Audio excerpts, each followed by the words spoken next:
Bonjour, je suis not manly. Ici le voyage d'espace, je ne sais quoi.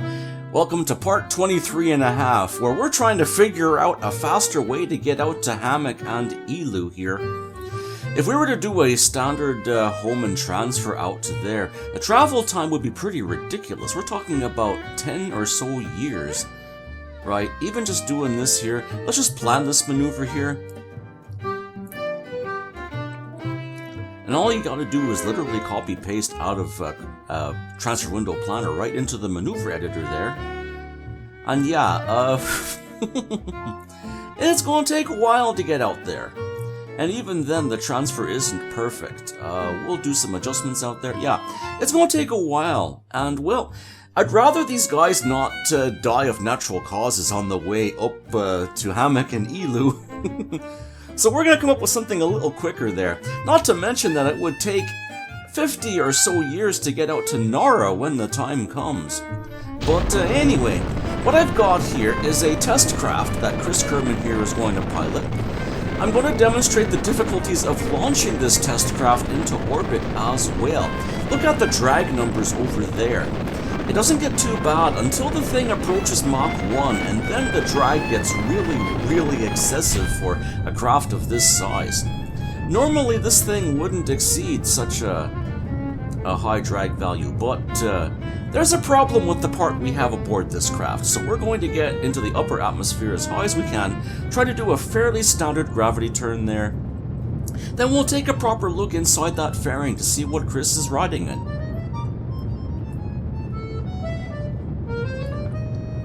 Yeah, you could see the hottest part there, and that's because that part is causing all the drag, even though it is enclosed inside the fairing. Just a little higher, and then we can open this thing up. There we go. So let's take a look inside. What we've got there is we've got a 1.25 nuclear reactor, 1.25 meter one. That comes with the Orion nuclear pulse engine pack there. And there is the star of the show, the Alcubierre Drive, another Rover Dude add-on here. And I've also got some ion engines here. This is really the only way I could pack so much Delta V into a craft of this small size. That particular size of nuclear reactor does generate enough electric charge that it can drive these engines, so our only limit is the xenon gas aboard that craft. Not bad there. So let's take another close look here. Okay, there's the reactor. That comes with... oh, there we go. That comes with the Orion Nuclear Pulse Pack. It's a subset of the MKS, or Modular Colonization Systems Pack. And I've got some radiators here to keep the reactor cool. Got our ion engines. There we go. I've got some nuclear fuel to run the reactor. You don't need very much. And there is the Alcubierre Drive in angular momentum mode. And I'll explain that mode in just a bit. There are two different operating modes that you need to pick during assembly. So first thing we're going to do is we're going to eject out to an apoapsis above 800 kilometers, as you see there, the failsafe. Then we're going to pick Eeloo as our target, and the reason we're picking Eeloo is that's the most aligned world for our little test craft here. Look at that. This is the first craft of its kind in this playthrough. And there we go, you see that bubble extended around the craft. That was why I had to keep the craft so small. And there we go, engage! The warp drive is affected by the proximity of nearby bodies, but the further we get away, the more effective the warp drive is, and there we go. In angular momentum mode, you want to draw a straight line between your start and end destinations and the sun. Angular momentum is preserved in this mode, not velocity. And you'll see my relative velocity to the sun decrease as I warp out there. There is another operating mode, which is velocity mode, where velocity is preserved, but not angular momentum. And if you're an expert at piloting with the Alcubierre warp drive, you might be able to get better Delta V savings. But just for our sanity's sake, we'll stick with this mode. And there we go. Not bad at all. We are almost out at Eeloo in less than 2 hours. I see 1 hour 5 minutes there. Now, we're not actually at Eeloo, we've only just entered Eeloo's sphere of influence, but as you can see, because of Eeloo's wild inclination, our approach is pretty crazy. So what we're going to do is, while we're still out at this distance, we're going to change our orbital speed to almost 0. Right? And then we'll do some adjustments. There we go. We'll go side. We'll warp in a bit more, actually. There we go. And I'm going really, really slowly here because I don't want to collide into Eeloo. Ideally, the warp drive would shut down before you got too close, but the problem is I might have been too close to be able to correct my orbit at that point. So first what we'll do is we'll close orbit about this altitude here. Make sure our periapsis is above 100 kilometers because this version of Eeloo has an atmosphere. There we go. At this point we can warp in a little more and then we can further adjust our orbit. The warp drive consumes something called exotic matter, and it comes preloaded when you launch the craft. You can also generate it with very large amounts of electric charge. Oddly enough, you don't need that much time to refill your exotic matter reserves on this craft. But it uses exotic matter and xenon gas. So while we are warping into periapsis for this orbit and closing our orbit, we'll turn on the exotic matter generator. Look at that, it only took a few hours to fully refill the exotic matter, and we are in low Eeloo orbit. Look at that. In only 1 day and 4 hours. Let's start heading back. And there we go. And that's literally just point and click to go back to Kerbin. The problem again is we have a pretty wild inclination once we get there. So what I end up doing is I use the moon as a reference. I'll warp out retrograde for a bit until, there it is, the ascending node comes up. I'll do a maneuver there to adjust my orbit. Again, I've got delta V for days on this ion-powered craft. Look at that. And if we can get within the orbit of our relays, then returning to the surface of Kerbin is just a matter of your standard re-entry.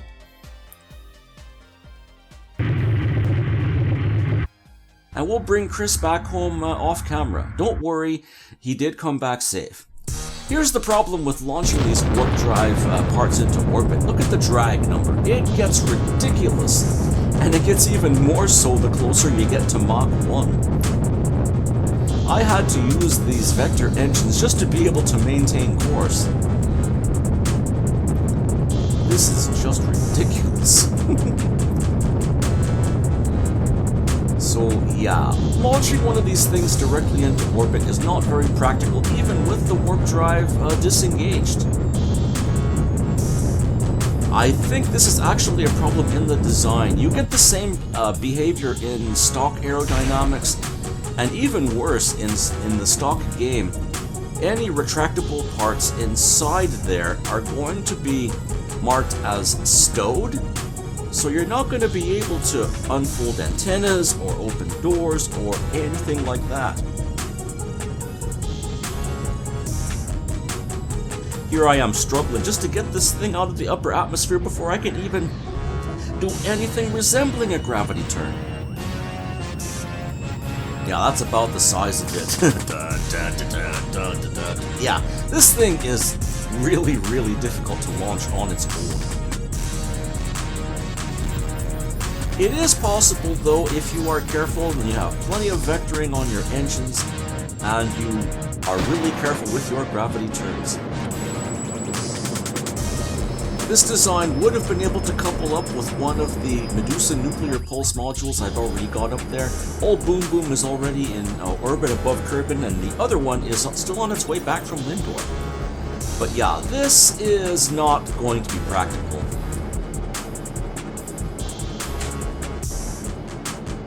If I didn't get this right, this thing would have been tumbling back into the atmosphere and we would not have been able to sustain orbit with this thing.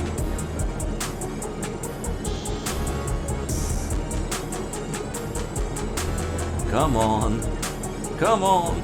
And this is just one of the 2.5 meter variants of this part. There is a foldable version, and there is also a 3.75 meter version of this part. we go. We barely made it to orbit with only a little bit of maneuvering Delta V to spare. Let us take a closer look in the vehicle assembly building at what kind of problem we're running into. So yeah, here's Ferrum Aerospace. I'm showing the debug voxels because that's what Ferrum uses. And the warp bubble is pretty much impacted by aerodynamics. Again, this is a problem in the stock game as well as with Ferrum. So, if we can't build the thing on the surface and launch it into orbit, the next best thing we can do is construct the thing in orbit.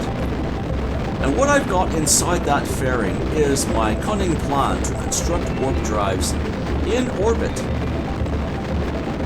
The drag numbers are much more reasonable with comparably normal parts.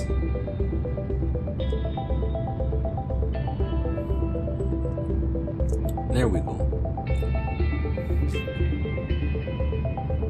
Well, we're not going to show these full launches later on, but I did want to show you that it was possible to get these things into orbit, and that it was reasonably possible to set these things up.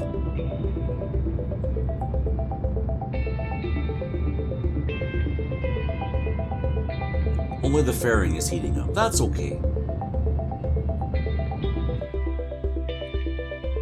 We'll get a little higher up before we deploy that.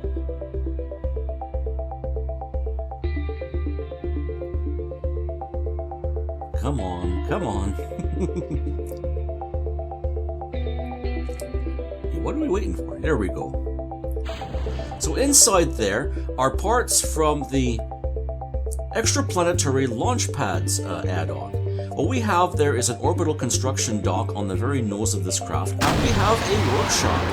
That blue part in the middle can house 12 Kerbals and about 1,200 or so rocket parts. That is the resource that Extraplanetary Launch Pads uses. I also have another 1.25 meter reactor. I have an even smaller version inside there, because we don't need that much electric power to construct our craft. And there we go. So what we can do here is we can select a craft from our list of craft in the vehicle assembly building or the spaceplane hangar. And I'm going to pick an assembly that I designed earlier, and I cheated into orbit a couple times to make sure it worked, the warp drive module. This uses the 3.75 meter version of the part, also has a nuclear reactor, xenon tanks, a bunch of other things that we need to support a warp drive. And as you can see, it's going to take just under 10,000 rocket parts and some labor to construct. What we can do here is we can at least get the build process started, and then we can send up our resources to begin construction. And there we go. So part 2 is to send up a vessel with all the rocket parts. And we're waiting for the dry dock craft to show up above our launch pad. There we go. So this is a container that comes with the Extraplanetary Launch Pads add-on. It is much easier to launch into orbit than the warp drive itself, but that container can hold 12,000 rocket parts, more than enough to construct our warp drive. There we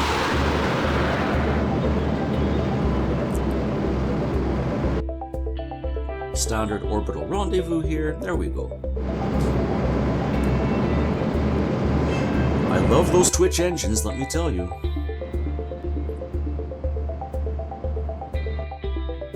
There we go, we'll dock these together.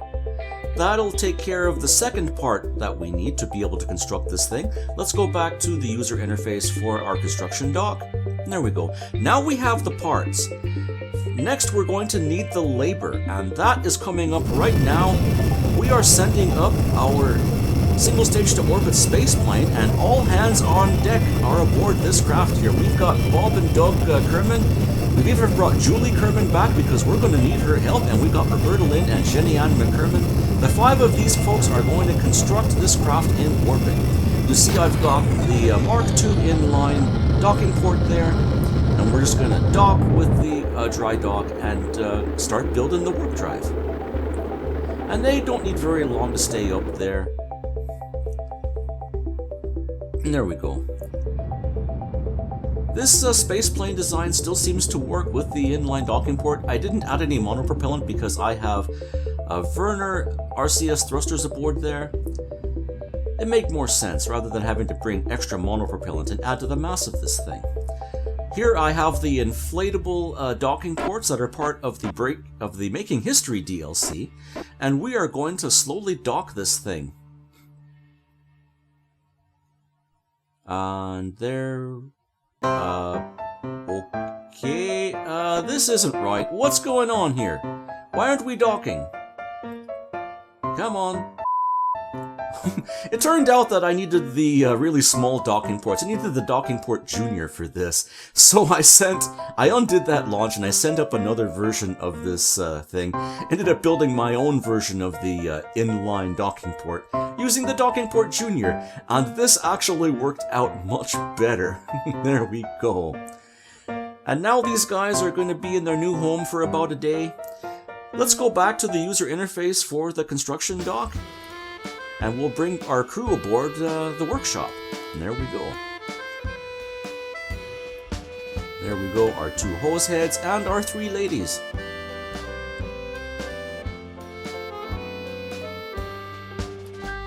Alright, let's go back to that construction dock interface there and let's see what we've got.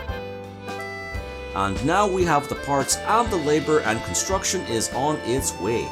This will take less than a day to build this, and we'll be able to do some tests in the future episode. Until then, I'm not Manly. Fly safe.